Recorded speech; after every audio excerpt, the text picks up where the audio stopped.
ಯೋ guys, ಇವತ್ತು ನಾವು under the dome second part ವಿಡಿಯೋವನ್ನೇ ನೋಡ್ತಿದೀವಿ. ಫಸ್ಟ್ ಪಾರ್ಟ್ ವಿಡಿಯೋವನ್ನ ನೀವು ಇನ್ನ ನೋಡಿಲ್ಲ ಅಂದ್ರೆ ಕೆಳಗಡೆ ಡಿಸ್ಕ್ರಿಪ್ಷನ್ ಅಲ್ಲಿ ಲಿಂಕ್ ಅನ್ನು ಕೊಟ್ಟಿದ್ದೀನಿ, ನೋಡ್ಬಿಟ್ಟು ನಂತರ ಈ ವಿಡಿಯೋವನ್ನ ನೋಡಿ, ಆವಾಗ್ಲೇನೆ ನಿಮಗೆ ಕತೆ ಅರ್ಥ ಆಗುತ್ತೆ. ಸೊ ಫಸ್ಟ್ ಪಾರ್ಟ್ ಅಲ್ಲಿ ಏನಾಗಿರುತ್ತೆ, ಆ ಊರಿನ ಸುತ್ತ ಒಂದು ದೊಡ್ಡ ಮಿರರ್ ವಾಲ್ ಬಂದು ಆ ಊರಿನ ಜನರನ್ನ ಲಾಕ್ ಮಾಡ್ಕೊಬಿಟ್ಟಿರುತ್ತಲ್ವಾ. ಒಳಗಡೆಯಿಂದ ಯಾರ ಕೈಯಲ್ಲೂ ಹೊರಗಡೆ ಹೋಗೋಕೆ ಆಗ್ತಿಲ್ಲ, ಹೊರಗಡೆಯಿಂದ ಯಾರ ಕೈಯಲ್ಲ ಆ ಊರಿನ ಒಳಗಡೆ ಹೋಗೋಕೆ ಆಗ್ತಿಲ್ಲ.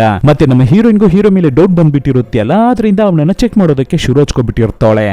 So second part video starting ಅಲ್ಲಿ ಆ ಊರಿಗೆ ಮಿರರ್ ಬಾಲ್ ಬಂದು ಇವತ್ತಿಗೆ 3 ದಿನ ಆಗ್ಬಿಟ್ಟಿದೆ. ಆದ್ರಿಂದ ಊರು ಒಳಗಡೆ ಇರ್ತಾ ಇದ್ದ ಫುಡ್ ಮೆಡಿಸಿನ್ಸ್ ನಿಧಾನಕ್ಕೆ ಖಾಲಿ ಆಗ್ತಿರುತ್ತೆ. ಸೊ ಇದು ಗೊತ್ತಾಗಿದ್ದ ಜನ ಇಷ್ಟು ದಿನ ತಾಳ್ಮೆಯಿಂದ ಇರ್ತಿದ್ರು, ಆದ್ರೆ ಇವಾಗ ಗಾಬರಿ ಪಡೋದಕ್ಕೆ ಶುರು ಆಗ್ತಾರೆ. ಸೊ ಆ ಭಯವೇ ಅವರುಗಳನ್ನ ಬೇರೆ ರೀತಿ ಚೇಂಜ್ ಮಾಡುತ್ತೆ. ಸೊ ಏನನ್ನ ಮಾಡೋದು ಅಂತ ಗೊತ್ತಿಲ್ದಿರುವ ಜನ ಮಿರರ್ ವಾಲ್ ಪಕ್ಕದಲ್ಲೇ ಕೂಡಿ ಒಂದ್ ರೀತಿ ಮಾತಾಡ್ತಿರ್ತಾರೆ. ಆವಾಗ ಆ ಜಾಗಕ್ಕೆ ಡಾಕ್ಟರ್ ಬರ್ತಾರೆ. ಅದೇ ಮನೆಗೆ ಬೆಂಕಿಯನ್ನ ಕತ್ಸಿದ್ರಲ್ಲ ಅವರು, ಕೈಯಲ್ಲಿ ಒಂದು ಬೈಬಲ್ ಅನ್ನ ಹಿಡಿದು, ಇದು ದೇವರು ನಮಗೆ ಕೊಟ್ಟಿರುವ ಶಿಕ್ಷೆ, ಇದನ್ನ ನಾವು ಅನುಭವಿಸಲೇಬೇಕು, ದೇವರ ಹೆಸರನ್ನ ಹೇಳಿ ಕಷ್ಟಗಳನ್ನ ನಾವು ಸಹಿಸಿಕೊಳ್ಳಲೇಬೇಕು, ನಾವು ತುಂಬಾ ಪಾಪಗಳನ್ನ ಮಾಡ್ಬಿಟ್ಟಿದೀವಿ ಅನ್ನೋ ರೀತಿ ಮಾತಾಡ್ತಿರ್ತಾರೆ. ಆದ್ರೆ ಊರಿನ ಜನರು ಡಾಕ್ಟರ್ ಅನ್ನ ಕೇರೆ ಮಾಡ್ತಿರಲ್ಲ. ಆವಾಗ ಅಲ್ಲಿಗೆ ಬಂದಿದ್ದ ನಮ್ಮ ಪೊಲೀಸ್ ಲೇಡಿ ಅಲ್ಲಿರುವ ಜನರನ್ನ ಸಮಾಧಾನ ಮಾಡೋದಕ್ಕೆ ಟ್ರೈ ಮಾಡ್ತಾರೆ. ಎಲ್ಲವೂ ಸರಿ ಹೋಗುತ್ತೆ, ತಾಳ್ಮೆಯಿಂದ ಏರಿ ಅಂತ ಹೇಳಿ ಜನರನ್ನ ಸಮಾಧಾನ ಮಾಡ್ತಿರ್ಬೇಕಾದ್ರೇನೆ ಸಡನ್ ಆಗಿ ಅವರಿಗೆ ಏನೋ ಆಗುತ್ತೆ. ನೋಡಿದ್ರೆ ದುಪ್ ಅಂತ ಕೆಳಗಡೆ ಬಿದ್ದೋಗ್ತಾರೆ. ಇದನ್ನು ನೋಡಿದ ಜನರೆಲ್ಲ ಶಾಕ್ ಆಗ್ಬಿಟ್ಟು ಬೇಗ ಬೇಗ ಪೊಲೀಸ್ ಆಫೀಸರ್ ಅನ್ನು ತಗೊಂಡು ಹಾಸ್ಪಿಟಲ್ಗೆ ಬರ್ತಾರೆ. ಹಾಗೆ ಸೀನ್ ಅನ್ನ ಕಟ್ ಮಾಡಿದ್ರೆ ಈ ಕಡೆ ಬಂಕರ್ ಅಲ್ಲಿ ಸಿಗಾಕೊಂಡಿರುವ ನಮ್ಮ ಜೆರ್ರಿ ಅಲ್ಲಿಂದ ತಪ್ಪಿಸ್ಕೊಳ್ಳೋದಕ್ಕಾಗಿ ಟ್ರೈ ಮಾಡ್ತಿರ್ತಾಳೆ. ಆದ್ರೆ ಆ ಸಮಯಕ್ಕೆ ಕರೆಕ್ಟ್ ಆಗಿ ಜೂನಿಯರ್ ಹುಡುಗ ಅಲ್ಲಿಗೆ ಬಂದ್ಬಿಡ್ತಾನೆ. ಬಂದವನ ಅವಳಿಗಾಗಿ ಡ್ರೆಸ್ಸಸ್ ಅನ್ನು ತಂದಿರ್ತಾನೆ. ಆದ್ರೆ ಆವಾಗ ಜೆರ್ರಿ ಈ ಲೂಸ್ ಹುಡುಗನ ಹತ್ರದಿಂದ ನಾವು ಹೇಗಾದ್ರೂ ತಪ್ಪಿಸ್ಕೊಳ್ಳೇಬೇಕು ಅಂತ ಅವಳು ಆಲ್ರೆಡಿ ಒಂದು ಸೀಸರ್ ಅನ್ನು ತೆಗೆದು ಬಚ್ಚಿಟ್ಟಿದ್ದಾಳೆ ಅಲ್ವಾ. ಅದನ್ನು ತೆಗೆದು ಇವಾಗ ಹುಡುಗನನ್ನ ಅಟ್ಯಾಕ್ ಮಾಡೋದಕ್ಕೆ ಟ್ರೈ ಮಾಡ್ಬೇಕಾದ್ರೆ ಹುಡುಗ ಈಸಿಯಾಗಿ ಅವಳನ್ನ ತಡೆದು ಟ್ಯಾಕಲ್ ಮಾಡ್ತಾನೆ. ನಾನು ಆಲ್ರೆಡಿ ನಿನಗೆ ಹೇಳ್ಬಿಟ್ಟಿದ್ದೀನಿ, ನೀನು ಅಂದ್ರೆ ನನಗೆ ತುಂಬಾನೇ ಇಷ್ಟ, ಆದ್ರೆ ಯಾವಾಗ ನಿನಗೆ ನನ್ನನ್ನು ಇಷ್ಟವಾಗುತ್ತೋ ಆವಾಗ್ಲೇನೆ ನಾನು ಇಲ್ಲಿಂದ ನಿನ್ನನ್ನು ಹೊರಗಡೆ ಬಿಡ್ತೀನಿ ಅಂತ ಹೇಳ್ಬಿಟ್ಟು ಹುಡುಗ ಅಲ್ಲಿಂದ ಹೋಗ್ಬಿಡ್ತಾನೆ. ಇದನ್ನು ಕೇಳಿದ ನಮ್ಮ ಜೆರ್ರಿ ಹುಡುಗಿಗೆ ಸಿಕ್ಕಾಪಟ್ಟೆ ಕೋಪ ಬರುತ್ತೆ. ಆದ್ರೂ ಅವಳ ಕೈಯಲ್ಲಿ ಏನನ್ನು ಮಾಡೋಕೆ ಆಗಲ್ಲ. ಸೊ ಹುಡುಗ ಅಲ್ಲಿಂದ ಹೋದ ಮೇಲೆ ನಮ್ಮ ಹುಡುಗಿ ಇಲ್ಲಿಂದ ತಪ್ಪಿಸ್ಕೊಳ್ಳೋದಕ್ಕಾಗಿ ಏನೋ ಪ್ರಯತ್ನ ಮಾಡ್ತಿರ್ತಾಳೆ. ಆವಾಗ ಗೊತ್ತಿಲ್ಲದೆ ಒಂದು ಪೈಪ್ ಲೈನ್ ಅನ್ನ ಹೊಡೆದಾಕ್ಬಿಡ್ತಾಳೆ. ಅದೇ ಸಮಯಕ್ಕೆ ಅವಳಿಗೆ ಲೆಗ್ಗು ಸ್ಲಿಪ್ ಆಗಿ ಮೇಲಿಂದ ಕೆಳಗಡೆ ದುಪ್ ಅಂತ ಬಿದ್ದು ಅನ್ಕಾನ್ಶಿಯಸ್ ಆಗ್ಬಿಡ್ತಾಳೆ. ಪೈಪ್ ಲೈನ್ ಹೊಡೆದೋಗಿರೋದ್ರಿಂದ ಬಂಕರ್ ಒಳಗಡೆ ಇವಾಗ ನೀರು ತುಂಬ್ಕೋತಿರುತ್ತೆ. ಇನ್ನೊಂದು ಕಡೆ ನಮ್ಮ ಹೀರೋಯಿನ್ ಅನ್ನ ನೋಡಿದ್ರೆ ಅವಳಿಗೆ ಇಲ್ಲಿಯವರೆಗೂ ಅವಳ ಹಸ್ಬೆಂಡ್ ಬಗ್ಗೆ ಯಾವುದೇ ರೀತಿಯ ಡೀಟೇಲ್ಸ್ ಗೊತ್ತಾಗ್ತಿಲ್ಲ. ಸೊ ಊರಿನ ಪೂರ್ತಿ ಅವಳ ಗಂಡನನ್ನು ಹುಡುಕಿ ಸುತ್ತಾಡ್ತಾಳೆ. ಆವಾಗ ಅವಳ ಗಂಡನ ಕಾರು ಒಂದು ಜಾಗದಲ್ಲಿ ನಿಂತಿರುತ್ತೆ. ಗೆಲ್ಲಿ ಅಂತ ನೋಡಿದ್ರೆ ಆ ಊರಿನಲ್ಲಿ ರೇಡಿಯೋ ಸ್ಟೇಷನ್ ಅನ್ನು ಇಟ್ಟು ರನ್ ಮಾಡ್ತಿದ್ದಾನಲ್ವಾ ನಮ್ಮ ರೆಮೋ ಗುಂಗುರ್ ಕೂದ್ಲು, ಅವನ ಮನೆ ಮುಂದೆನೇ ಇರುತ್ತೆ. ಸೊ ನಮ್ಮ ಹೀರೋಯಿನ್ ಬೇಗನೆ ಅವನ ಹತ್ರ ಹೋಗಿ, ನನ್ನ ಹಸ್ಬೆಂಡ್ ಅವರ ಕಾರು ನಿಮ್ಮ ಮನೆ ಮುಂದೆ ಇರ್ತಿದೆ, ನನ್ನ ಹಸ್ಬೆಂಡ್ ಅವರನ್ನ ಎಲ್ಲಾದ್ರೂ ನೋಡಿದ್ರ ನೀವು ಅಂತ ಕೇಳಿದ್ರೆ, ನಿನ್ನ ಹಸ್ಬೆಂಡ್ 3 ದಿನಗಳ ಹಿಂದೆನೆ ಈ ಕಾರನ್ನ ನನಗೆ ಮಾರಿಬಿಟ್ಟ, ಅದರ ನಂತರ ಅವರನ್ನ ನಾನು ಎಲ್ಲವೂ ನೋಡ್ಲಿಲ್ಲ, ಕೊನೆಯದಾಗಿ ನಮ್ಮ ಊರಿಗೆ ಹೀರೋ ಅಂತ ಒಬ್ಬ ಬಂದಿದ್ದಾನೆ ಅಲ್ವಾ, ಅವನ ಜೊತೆಗೂ ಅವನ ಫ್ರೆಂಡಿನ ಜೊತೆಗೂ ನಿಮ್ಮ ಹಸ್ಬೆಂಡ್ ಅವರು ಮಾತಾಡಿ ನಿಂತಿದ್ರು ಅಂತ ಹೇಳಿದ ತಕ್ಷಣ ಇದನ್ನ ಕೇಳಿದ ಹೀರೋಯಿನ್ಗೆ ತುಂಬಾನೇ ಶಾಕ್ ಆಗುತ್ತೆ. ಏನನ್ನ ನೀವು ಹೇಳ್ತಿದ್ದೀರಾ ಅಂತ ಕೇಳ್ತಿರ್ಬೇಕಾದ್ರೆ ರೆಮೋ ಆಟೋಮೆಟಿಕ್ ಆಗಿ ಪ್ರಜ್ಞೆ ತಪ್ಪಿ ಅಲ್ಲಿ ದುಪ್ ಅಂತ ಬಿದ್ದೋಗ್ತಾನೆ. ಇದನ್ನು ನೋಡಿ ಗಾಬರಿಯಾದ ನಮ್ಮ ಹೀರೋಯಿನ್ ಅವನನ್ನ ಕರ್ಕೊಂಡು ಹಾಸ್ಪಿಟಲ್ಗೆ ಬೇಗನೆ ಬರ್ತಾಳೆ. ಅಲ್ಲಿಗೆ ಬಂದು ನೋಡಿದ್ರೆ ಊರಿನಲ್ಲಿ ತುಂಬಾ ಜನರು ಅನ್ಕಾನ್ಶಿಯಸ್ ಆಗಿ ಬಿದ್ದೋಗಿದ್ದಾರೆ. ಎಲ್ಲರನ್ನು ಹಾಸ್ಪಿಟಲ್ಗೆ ತಂದಿರ್ತಾರೆ. ಜನರಿಗೆ ಏನು ಎಂತ ಅಂತಾನೆ ಅರ್ಥ ಆಗ್ತಿಲ್ಲ. ಹಾಗಿರ್ಬೇಕಾದ್ರೆ ಹಾಸ್ಪಿಟಲ್ಗೆ ಆ ಫಿಟ್ಸ್ ಬಂದು ಬಿದ್ದಿದ್ಲಲ್ವಾ ಹುಡುಗಿ, ಅವಳು ಮತ್ತೆ ನಮ್ಮ ಜೋ ಇಬ್ಬರು ಬಂದಿರ್ತಾರೆ. ಮತ್ತೆ ಫಿಟ್ಸ್ ಬಂದು ಬಿದ್ದೋಗಿದ್ದ ಹುಡುಗಿ ಅವರ ತಾಯಿ ಕೂಡ ಒಬ್ಬರು ಡಾಕ್ಟರೇ. ಸೊ ಅವರಿಗೆ ಹಾಸ್ಪಿಟಲ್ ಅಲ್ಲಿ ಹೆಲ್ಪ್ ಮಾಡೋದಕ್ಕೆ ಶುರು ಮಾಡ್ತಾರೆ. ಹಾಸ್ಪಿಟಲ್ ಅಲ್ಲಿ ಡಾಕ್ಟರ್ಸ್ ಏನು ತುಂಬಾ ಜನರು ಇಲ್ಲ, ಇರೋದೇ ಸ್ವಲ್ಪ ಜನರು ಡಾಕ್ಟರ್ಸ್. ಆದ್ರೆ ಇವಾಗ ತುಂಬಾ ಪೇಷಂಟ್ಸ್ ಬಂದಿದ್ದಾರೆ. ಸೊ ಇವ್ರಗಳ ಕೈಯಲ್ಲಿ ಆದಷ್ಟು ಸಹಾಯವನ್ನ ಮಾಡ್ತಿರ್ತಾರೆ. ಹೀಗಿರ್ಬೇಕಾದ್ರೆ ಫಸ್ಟ್ ಏಡ್ ಗೆ ಬೇಕಾಗಿದ್ದ gloves, medicines, injections, mask, antibiotics ಅಂತ ಎಲ್ಲವೇ ಖಾಲಿ ಆಗೋದಕ್ಕೆ ಶುರುವಾಗುತ್ತೆ. ಸೊ ಇವ್ರುಗಳಿಗೂ ಏನನ್ನ ಮಾಡೋದು ಅಂತ ಗೊತ್ತಾಗ್ತಿಲ್ಲ. ಹಾಗಿರ್ಬೇಕಾದ್ರೆ ನಮ್ಮ ಹೀರೋಯಿನ್ ಈ ಕಡೆ ಹೀರೋ ಹತ್ರ ಬಂದು, ನಿನಗೆ ಈ ಊರಿನಲ್ಲಿ ಯಾರನ್ನು ಗೊತ್ತಿಲ್ಲ ಅಂತ ಹೇಳ್ದೆಯಲ್ಲ, ಆದ್ರೆ ನಿನ್ನ ಫ್ರೆಂಡ್ ಜೊತೆ ಸೇರಿ ನನ್ನ ಹಸ್ಬೆಂಡ್ ಅನ್ನ ನೀನು ಮೀಟ್ ಮಾಡಿದ್ಯಾ, ಸೊ ಪ್ಲೀಸ್ ನನ್ನ ಹತ್ರ ನಿಜವನ್ನ ಹೇಳು ಅಂತ ಕೇಳ್ಕೋಬೇಕಾದ್ರೆ ನಮ್ಮ ಹೀರೋಗೂ ಇವಾಗ ಏನನ್ನ ಮಾಡೋದು ಅಂತ ಗೊತ್ತಾಗ್ತಿಲ್ಲ. ಹಾಗೆ ಜನರಿಗೆ ಸಹಾಯವನ್ನ ಮಾಡ್ಕೊಂಡೆ ಹೀರೋಯಿನ್ ಹತ್ರ ನಿಜವನ್ನ ಹೇಳ್ಬಿಡೋಣ ಅಂತ ಅನ್ಕೋತಾನೆ. ಆದ್ರೆ ಅಷ್ಟರಲ್ಲಿ ನಮ್ಮ ಹೀರೋಯಿನ್ ಅನ್ಕಾನ್ಶಿಯಸ್ ಆಗಿ ಬಿದ್ದೋಗ್ತಾರೆ. ಏನಕ್ಕಾಗಿ ಇವಾಗ ಹೀರೋಯಿನ್ ಪ್ರಜ್ಞೆ ತಪ್ಪಿ ಬಿದ್ರು, ಅದು ಮಾತ್ರ ಇಲ್ಲ, ಇಡೀ ಆ ಊರಲ್ಲಿ ತುಂಬಾ ಜನರು ಅನ್ಕಾನ್ಶಿಯಸ್ ಆಗಿ ಬೀಳ್ತಿದ್ದಾರೆ ಅಲ್ವಾ. ಮೇ ಬಿ ಆ ಊರಿನ ಒಳಗಡೆ ಇರ್ತಾ ಇರುವ ಆಕ್ಸಿಜನ್ ಗಾಳಿಗೆ ಏನಾದ್ರೂ ಎಫೆಕ್ಟ್ ಆಗ್ಬಿಟ್ಟಿದ್ಯಾ, ಈ ಮಿರರ್ ವಾಲ್ ಇಂದ ಗಾಳಿ ಏನಾದ್ರೂ ಕೆಟ್ಟೋಗ್ಬಿಟ್ಟಿದ್ಯಾ ಅಂತ ಯೋಚನೆ ಮಾಡೋದಕ್ಕೆ ಶುರು ಮಾಡ್ಕೋತಾರೆ ಜನರು. ಸೊ ಗಾಳಿಯನ್ನ ಟೆಸ್ಟ್ ಮಾಡುವ ಫೆಸಿಲಿಟಿ ಕೂಡ ಆ ಊರಿನಲ್ಲಿ ಇರ್ತಿಲ್ಲ. ಆವಾಗ ಕೌನ್ಸಿಲರ್ ಅವರ ಮಗನನ್ನ ಕರೆದು ಅವನ ಕೈಗೆ ಒಂದು ಗಣ್ಣನ್ನು ಕೊಟ್ಟು, ಈ ಹಾಸ್ಪಿಟಲ್ ಅನ್ನ ಬಿಟ್ಟು ಯಾರಿಗೂ ಹೊರಗಡೆ ಹೋಗ್ಬಾರ್ದು, ಆ ರೀತಿ ನೀನು ನೋಡ್ಕೋಬೇಕು, ಅಕಸ್ಮಾತ್ ಯಾರಾದ್ರೂ ಹೊರಗಡೆ ಹೋಗ್ಬಿಟ್ರೆ ಅವ್ರಗಳ ಕಾಯಿಲೆ ಇಡೀ ಊರ್ ಪೂರ್ತಿ ಸ್ಪ್ರೆಡ್ ಆಗ್ಬಿಡುತ್ತೆ ಅಂತ ಹೇಳಿ ಹುಡುಗನನ್ನ ಹಾಸ್ಪಿಟಲ್ ಅಲ್ಲಿ ನಿಲ್ಲಿಸ್ಬಿಟ್ಟು ಹೀರೋವನ್ನ ಕರ್ಕೊಂಡು ಇನ್ನ ಎಲ್ಲಾದ್ರೂ ಮೆಡಿಸಿನ್ಸ್ ಇದ್ರೆ ಅದನ್ನ ತಗೊಂಡು ಬರೋಣ ಅಂತ ಹೇಳಿ ಹೊರಡ್ತಾರೆ. ನಂತರ ಇಲ್ಲಿ ಬಂಕರ್ ಅಲ್ಲಿ ನೋಡಿದ್ರೆ ನಮ್ಮ ಜೆರ್ರಿಗೆ ಸ್ವಲ್ಪ ಕಾನ್ಶಿಯಸ್ ಬಂದು ಎಚ್ಚರಿಯಾಗಿ ಎದ್ದೇಳ್ತಾಳೆ. ನೋಡಿದ್ರೆ ಬಂಕರ್ ಪೂರ್ತಿ ನೀರು ಬರ್ತಿದೆ. ಅದನ್ನು ನೋಡಿ ಗಾಬರಿ ಆಗೋಗ್ತಾಳೆ ಹುಡುಗಿ. ಬೇಗ ಬೇಗ ನೀರು ಬಂಕರ್ ಒಳಗಡೆ ಬರೋದನ್ನ ಸ್ಟಾಪ್ ಮಾಡೋದಕ್ಕಾಗಿ ಟ್ರೈ ಮಾಡ್ತಾಳೆ ಹುಡುಗಿ. ಆದ್ರೆ ಅವಳ ಕೈಯಲ್ಲಿ ಆಗ್ತಾನೆ ಇಲ್ಲ. ನೀರು ಬೇರೆ ಫುಲ್ ಫೋರ್ಸ್ ಆಗಿ ಬರ್ತಾ ಇದೆ. ಏನನ್ನ ಮಾಡ್ತಾಳೋ ಪಾಪ ಹುಡುಗಿ ಗೊತ್ತಿಲ್ಲ. ಕಟ್ ಮಾಡಿ ಇಲ್ಲಿ ಹಾಸ್ಪಿಟಲ್ ಅಲ್ಲಿ ನೋಡಿದ್ರೆ ನಮ್ಮ ಹೀರೋಯಿನ್ ಕಾನ್ಶಿಯಸ್ ಗೆ ಬಂದ್ಬಿಟ್ಟಿರ್ತಾಳೆ. ಡೈರೆಕ್ಟ್ ಆಗಿ ಬೆಡ್ ಅಲ್ಲಿ ಮಲಗಿರುವ ನಮ್ಮ ರೆಮೋ ಹತ್ರ ಬಂದು ನನ್ನ ಹಸ್ಬೆಂಡ್ ಬಗ್ಗೆ ಅವಾಗ್ಲೇ ಏನೂನು ಹೇಳ್ದೆ ಅಲ್ವಾ, ಅದನ್ನ ಮತ್ತೊಮ್ಮೆ ಇನ್ನೊಂದು ಸಲ ಕ್ಲಿಯರ್ ಆಗಿ ಹೇಳು ಅಂತ ಕೇಳ್ಬೇಕಾದ್ರೆ ಅದಕ್ಕೆ ರೆಮೋ ಫೈನಲ್ ಆಗಿ ನಿಮ್ಮ ಹಳೆ ಮಣಿ ಇರ್ತಿದ್ಯಲ್ವಾ ಆ ಜಾಗದಲ್ಲೇ ನಿಮ್ಮ ಹಸ್ಬೆಂಡ್ ಅನ್ನ ನಾನು ನೋಡಿದ್ದು ಅಂತ ಆ ಜಾಗವನ್ನು ಹೇಳ್ತಾನೆ. ಆಕ್ಚುಲಿ ನಮ್ಮ ಹೀರೋಯಿನ್ ಅವಳ ಹಸ್ಬೆಂಡ್ ಅನ್ನ ಆ ಜಾಗದಲ್ಲಿ ಇಟ್ಟೇನೆ ಕುಂದಿರ್ತಾನೆ. ಸೊ ಇವನ್ನೆಲ್ಲ ಆ ಜಾಗದಲ್ಲಿ ಇರ್ತಿದ್ದ ಜೂನಿಯರ್ ಹುಡುಗನು ಕೇಳಿಸ್ಕೊಬಿಟ್ಟು ನಮ್ಮ ಹೀರೋಯಿನ್ ಹತ್ರ ಬಂದು ನಾನು ಕೂಡ ಹೀರೋವನ್ನ ಆ ಜಾಗದಲ್ಲಿ ಇಟ್ಟು ನೋಡ್ದೆ ಏನನ್ನೋ ಹುಡುಕ್ತಾ ಇದ್ದ ಅಂತ ಹೇಳ್ಬೇಕಾದ್ರೆ ಇದನ್ನೆಲ್ಲ ಕೇಳಿ ನಮ್ಮ ಹೀರೋಯಿನ್ಗೆ ಇನ್ನವೇ ಹೀರೋ ಮೇಲೆ ಡೌಟ್ ಜಾಸ್ತಿ ಆಗುತ್ತೆ. ಸೊ ಅವ್ರುಗಳು ಹೇಳಿದ ಜಾಗಕ್ಕೆ ನಮ್ಮ ಹೀರೋಯಿನ್ ಇಲ್ಲಿಂದ ಯಾರಿಗೂ ಗೊತ್ತಾಗದೆ ಎಸ್ಕೇಪ್ ಆಗಿ ಆ ಜಾಗಕ್ಕೆ ಹೋಗ್ತಾಳೆ. ಕಟ್ ಮಾಡಿದ್ರೆ ಈ ಕಡೆ ನಮ್ಮ ಹೀರೋ ಮತ್ತೆ ಆ ಕೌನ್ಸಿಲರ್ ಆ ಊರಿನಲ್ಲಿ ಇರ್ತಾ ಇರುವ ಒಂದು ಮೆಡಿಕಲ್ ಶಾಪ್ ಒಳಗಡೆ ಹೋಗಿ ನೋಡ್ತಾರೆ. ಅಲ್ಲಿ ನೋಡಿದ್ರೆ ಆಲ್ರೆಡಿ ಯಾರೋ ಮೆಡಿಕಲ್ ಶಾಪ್ ಗೆ ಬಂದು ಅಲ್ಲಿ ಇದ್ದಿದ್ದ ಔಷಧಿ ಎಲ್ಲವನ್ನೂ ತಗೊಂಡು ಹೋಗ್ಬಿಟ್ಟಿದ್ದಾರೆ. ಸೊ ಇವ್ರುಗಳು ಇದನ್ನು ನೋಡಿ ಶಾಕ್ ಆಗಿ ಯಾರೋ ಇಷ್ಟೊಂದು ಔಷಧಿಯನ್ನ ತಗೊಂಡು ಹೋಗಿದ್ದಾರೆ ಈ ಜಾಗದಿಂದ ಅಂತ ಕನ್ಫ್ಯೂಷನ್ ಆಗ್ತಿರ್ತಾರೆ. ನಮ್ಮ ಹೀರೋಗೆ ಸಿಕ್ಕಾಪಟ್ಟೆ ಕೋಪ ಬರ್ತಿರುತ್ತೆ. ಯಾರು ಈ ರೀತಿ ಎಲ್ಲ ಮಾಡ್ತಿರೋದು, ಎಲ್ಲ ಜನರು ಕಷ್ಟದಲ್ಲಿ ಇರ್ತಿದಾರಲ್ಲ ಇವಾಗ ಅಂತ ಪೇಚಾಡ್ತಿರ್ಬೇಕಾದ್ರೆ ಆವಾಗ ಕೌನ್ಸಿಲರ್ ಇದನ್ನ ಮಾಡಿದ್ದು ಯಾರು ಅಂತ ನನಗೆ ಚೆನ್ನಾಗಿ ಗೊತ್ತು ಅಂತ ಹೇಳಿ ಈ ಕೌನ್ಸಿಲರ್ ನಮ್ಮ ಹೀರೋನ ಎಲ್ಲಿಗೆ ಕರ್ಕೊಂಡ್ ಬರ್ತಾನೆ ಅಂದ್ರೆ ಡಾಕ್ಟರ್ ಅವರ ಮನೆಗೆ ಕರ್ಕೊಂಡ್ ಬರ್ತಾನೆ. ಇವ್ರುಗಳು ಅನ್ಕೊಂಡಿದ್ದ ರೀತಿನೇ ಆ ಡಾಕ್ಟರೇ ಎಲ್ಲ ಮೆಡಿಸಿನ್ಸ್ ಅನ್ನು ಕದ್ದು ತಂದು ಈ ಜಾಗದಲ್ಲಿ ಬೆಂಕಿ ಇಟ್ಟು ಅದನ್ನ ಭಸ್ಮ ಮಾಡ್ತಿರ್ತಾರೆ. ಇವರ ಪ್ರಕಾರ ಇವರು ಏನಂತ ಅನ್ಕೊಂಡಿದ್ದಾರೆ ಅಂದ್ರೆ ಇವಾಗ ಈ ಊರಿಗೆ ಬಂದಿರುವ ಕಷ್ಟ ಕಾಲ ದೇವರು ಕೊಟ್ಟಿರುವ ಪನಿಷ್ಮೆಂಟ್. ಸೊ ಇದರಿಂದ ಈ ಊರಿನ ಜನರು ಯಾರು ಖಂಡಿತ ಎಸ್ಕೇಪ್ ಆಗೋದಕ್ಕೆ ಆಗೋದಿಲ್ಲ ಅನ್ನೋದೇ ಇವರ ಅನಿಸಿಕೆ. ಸೊ ಇದನ್ನು ನೋಡಿದ ತಕ್ಷಣ ನಮ್ಮ ಹೀರೋ ಮತ್ತೆ ಕೌನ್ಸಿಲರ್ ಬೇಗನೆ ಅಲ್ಲಿಗೆ ಬಂದು ಡಾಕ್ಟರ್ ಅವರನ್ನು ತಡೆದು ಬ್ಯಾಲೆನ್ಸ್ ಇರುವ ಮೆಡಿಸಿನ್ಸ್ ಎಲ್ಲವನ್ನು ಸೇಫ್ ಆಗಿ ತಗೊಂಡು ಹಾಸ್ಪಿಟಲ್ ಗೆ ಬರ್ತಾರೆ. ಅದೇ ಸಮಯದಲ್ಲಿ ಹಾಸ್ಪಿಟಲ್ ಅಲ್ಲಿ ನೋಡಿದ್ರೆ ತುಂಬಾ ಜನರು ಮೆಡಿಸಿನ್ಸ್ ಇಲ್ಲದೆ ಕಷ್ಟಪಡ್ತಿರ್ತಾರೆ. ನಮ್ಮ ಪೊಲೀಸ್ ಲೇಡಿ ಅವರಿಗೆ ನೋಡಿದ್ರೆ ಇನ್ನವೇ ಅದು ಸಿವಿಯರ್ ಆಗಿ ಇರುತ್ತೆ. ಆದ್ರೆ ಆವಾಗ ಅವರ ಪಕ್ಕದ ಬೆಡ್ ಅಲ್ಲಿ ಮಲಗಿರುವ ಒಬ್ಬರು ಏಜ್ ಆದ ಲೇಡಿ ನನಗೆ ಯಾವುದೇ ಮೆಡಿಸಿನ್ ಬೇಡ, ನನ್ನ ಪಕ್ಕದಲ್ಲಿ ಮಲಗಿರುವ ಪೊಲೀಸ್ ಲೇಡಿ ಅವರಿಗೆ ಮೆಡಿಸಿನ್ಸ್ ಅನ್ನು ಕೊಡಿ, ಅವರೇನೆ ಈ ಊರಿಗೆ ತುಂಬಾನೇ ಇಂಪಾರ್ಟೆಂಟ್ ಅಂತ ಹೇಳ್ಬೇಕಾದ್ರೆ ಅದೇ ರೀತಿ ಆ ಡಾಕ್ಟರ್ಸ್ ನಮ್ಮ ಲೇಡಿ ಪೊಲೀಸ್ ಅವರಿಗೆ ಮೆಡಿಸಿನ್ಸ್ ಅನ್ನು ಕೊಡ್ಬೇಕಾದ್ರೆ ಸ್ವಲ್ಪ ಹೊತ್ತಲ್ಲೇ ಈ ಕಡೆ ಆ ಏಜ್ ಆದ ಲೇಡಿ ಸತ್ತೋಗ್ತಾರೆ. ಸೊ ಇದನ್ನು ನೋಡಿ ನಮ್ಮ ಲೇಡಿ ಪೊಲೀಸ್ ತುಂಬಾನೇ ಬೇಜಾರಾಗಿ ಅಳ್ತಾರೆ. ಅದು ಮಾತ್ರ ಇಲ್ಲ, ಹಾಸ್ಪಿಟಲ್ ಅಲ್ಲಿ ಇರುವ ತುಂಬಾ ಪೇಷಂಟ್ಸ್ ಗೆ ಅವರ ತಾಳ್ಮೆಯನ್ನ ಕಳ್ಕೊಬಿಟ್ಟಿರ್ತಾರೆ. ಎಲ್ಲರ ಕೈಯಲ್ಲೂ ಹಾಗೆ ಒಳಗಡೆ ಸುಮ್ಮನೆ ಕೂತಿರೋದಕ್ಕೆ ಆಗ್ತಿಲ್ಲ, ಆದ್ರಿಂದ ಹಾಗೆ ನಿಧಾನಕ್ಕೆ ಹೊರಗಡೆ ಹೋಗೋದಕ್ಕೆ ಟ್ರೈ ಮಾಡ್ತಾರೆ. ಆದ್ರೆ ಆ ಜಾಗದಲ್ಲಿ ನಮ್ಮ ಜೂನಿಯರ್ ಹುಡುಗ ಇದಕ್ಕಾಗಿ ತಾನೇ ನಿಂತಿದ್ದಾನೆ. ಸೊ ಅವ್ರಗಳಿಗೆ ಗಣ್ಣಿಂದ ಪಾಯಿಂಟ್ ಮಾಡಿ ಎಲ್ಲರನ್ನು ಹೆದರ್ಸೋದಕ್ಕೆ ಶುರು ಮಾಡ್ತಾನೆ. ಆದ್ರಿಂದ ಇಷ್ಟೊತ್ತು ಕಿರ್ಚ್ಕೊತಿದ್ದ ಜನರು ಎಲ್ಲರೂ ಹಾಗೆ ಸೈಲೆಂಟ್ ಆಗಿ ಕೂತ್ಕೋತಾರೆ. ನಮ್ಮ ಜೂನಿಯರ್ ಗೆ ಕೂಡ ಭಯವಾಗ್ಬಿಟ್ಟಿರುತ್ತೆ, ಎಲ್ಲಿ ಗೊತ್ತಿಲ್ಲದೆ ಶೂಟ್ ಮಾಡಿ ಬಿಡ್ತೀವೋ ಏನೋ ಅಂತ. ಇಲ್ಲ ಪರವಾಗಿಲ್ಲ, ನಾವು ಎಲ್ಲರೂ ಸೈಲೆಂಟ್ ಆಗಿ ಒಳಗಡೆನೆ ಕೂತ್ಕೋತೀವಿ ಅಂತ ಹೋಗಿ ಕೂತ್ಕೋಬಿಡ್ತಾರೆ.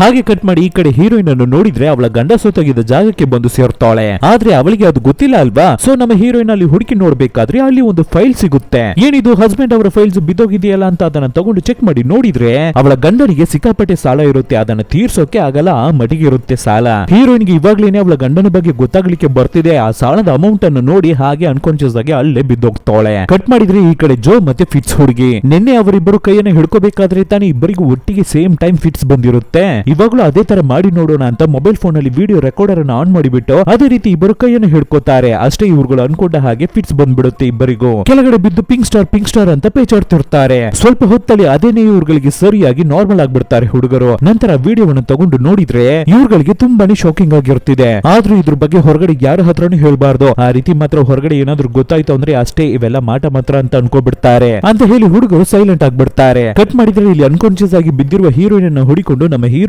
ಜಾಗಕ್ಕೆ ಬಂದ್ಬಿಡ್ತಾನೆ. ಸೊ ಹೀರೋಯಿನ್ ಅಲ್ಲಿ ಬಿದ್ದಿರೋದನ್ನ ನೋಡಿ ಅವಳನ್ನ ತಕ್ಷಣ ಕಾಪಾಡಿ ಹಾಸ್ಪಿಟಲ್ ಗೆ ತರ್ತಾನೆ. ಹೀರೋಗೆ ಇವಾಗ ಗೊತ್ತಾಗ್ಲಿಕ್ಕೆ ಬರುತ್ತೆ ಹೀರೋಯಿನ್ ನಮ್ಮನ್ನ ಕಂಡುಹಿಡಿಯೋದಕ್ಕೆ ಶುರು ಮಾಡ್ಕೊಬಿಟ್ಟಿದ್ದಾಳೆ. ಸೊ ನಮ್ಮ ಮೇಲೆ ಅವಳಿಗೆ ತುಂಬಾನೇ ಡೌಟ್ ಬಂದಿರುತ್ತೆ ಅಂತ ಅರ್ಥ ಮಾಡ್ಕೊತಾನೆ. ನಂತರ ಹೀರೋಯಿನ್ ಅನ್ನ ತಂದು ಹಾಸ್ಪಿಟಲ್ ಗೆ ಸೇರಿಸಿದ್ರೆ ಸ್ವಲ್ಪ ಹೊತ್ತಲ್ಲಿ ನಮ್ಮ ಹೀರೋಯಿನ್ ಕಾನ್ಶಿಯಸ್ ಗೆ ಬರ್ತಾಳೆ. ಕಣ್ಬಿಟ್ಟು ನೋಡಿದ್ರೆ ಹೀರೋ ಪಕ್ಕದಲ್ಲಿ ಕೂತಿರ್ತಾನೆ. ಅವನ ಹತ್ರ ನನ್ನ ಹಸ್ಬೆಂಡ್ ಅನ್ನ ನಿನಗೆ ಹೇಗೆ ಗೊತ್ತು, ನಿಜವನ್ನ ಹೇಳು ಅಂತ ಕೇಳ್ಬೇಕಾದ್ರೆ ನಾನು ಒಬ್ಬರ ಹತ್ರ ಕೆಲಸ ಮಾಡ್ತಿದ್ದೆ, ಅವರು ಯಾರಿಗೆಲ್ಲ ಸಾಲ ಕೊಟ್ಟಿದ್ದಾರೋ ಅದನ್ನೆಲ್ಲ ವಸೂಲಿ ಮಾಡಿ ಕೊಡೋದೇ ನನ್ನ ಕೆಲಸ.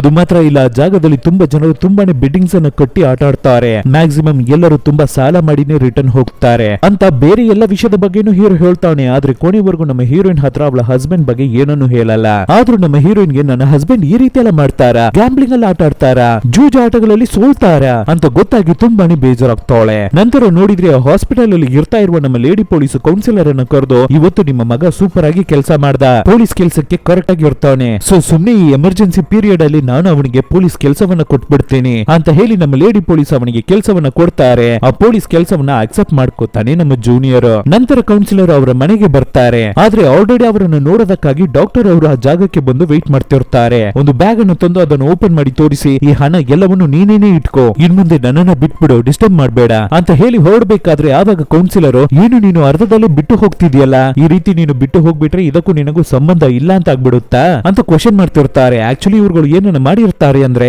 ಆ ಪ್ರೊಪೈನ್ ಅನ್ನೋ ಕೆಮಿಕಲ್ ಸಬ್ಸ್ಟೆನ್ಸ್ ಅನ್ನ ಇವ್ರುಗಳು ಸ್ಮಗಲ್ ಮಾಡಿ ಆ ಊರಲ್ಲಿ ಇರ್ತಿರುವ ಯಂಗ್ಸ್ಟರ್ಸ್ ಎಲ್ಲರಿಗೂ ಮಾರಿರ್ತಾರೆ. ಅದರಲ್ಲಿ ತುಂಬಾನೇ ಹಣವನ್ನು ಸಂಪಾದನೆ ಮಾಡಿರ್ತಾರೆ. ಇದರಲ್ಲಿ ಈ ಕೌನ್ಸಿಲರ್, ಈ ಡಾಕ್ಟರ್ ಮತ್ತೆ ಆ ಹಳೆ ಶರೀಫ್ ಇವ್ರುಗಳು ಮೂವರುವೆ ಸಂಬಂಧಪಟ್ಟಿರೋರು. ಸೊ ಇದನ್ನೆಲ್ಲ ಇವಾಗ ಹೇಳಿ ತೋರಿಸಿ ಸಡನ್ ಆಗಿ ನೀನು ಮಾತ್ರ ಒಲೆವನಾಗ್ಬಿಡ್ಬೇಕು ಅಂತ ಅನ್ಕೋತೀಯಾ ಅಂತ ಕೌನ್ಸಿಲರ್ ಕೇಳ್ತಿರ್ಬೇಕಾದ್ರೇನೆ ಡಾಕ್ಟರ್ ಅಲ್ಲಿಂದ ಮಾತಾಡಿ ಸೈಲೆಂಟ್ ಆಗಿ ಹೋಗ್ಬಿಡ್ತಾರೆ.